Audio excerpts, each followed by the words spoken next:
Solidarietà e tanto amore.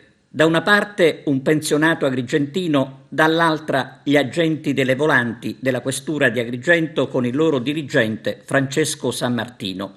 Una storia bella, fatta di sensibilità, ma una storia di una tristezza immensa perché fa riflettere sulla città nascosta, la città dell'accoglienza, che non riesce però a soddisfare il bisogno della gente che vi abita, che vive in silenzio la propria indigenza. Il protagonista della vicenda, per fortuna, è uscito allo scoperto, evitando così una brutta fine, salvato in tempo dagli angeli in divisa di poliziotti che hanno raccolto la richiesta di aiuto dell'uomo a digiuno da 5 giorni. Mi chiedevo continuamente aiutatemi perché è da tanti giorni che non mangio, vivo da solo e nessuno mi dà una mano.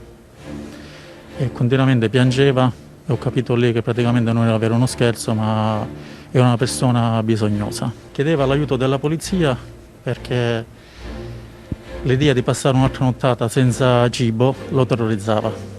L'ho subito tranquillizzato dicendo che in qualche modo la polizia avrebbe fatto qualcosa per lui. I fatti risalgono alla vigilia di Ferragosto e ieri la storia del pensionato agrigentino è finita alla vita in diretta su Rai 1 con i protagonisti, ovvero i poliziotti e il signor Giuseppe, al quale serve adesso una casa popolare per continuare a vivere dignitosamente, perché è l'affitto impossibile con la misera pensione che lo ha costretto a rinunciare al cibo. Serve una casa e l'amore della città.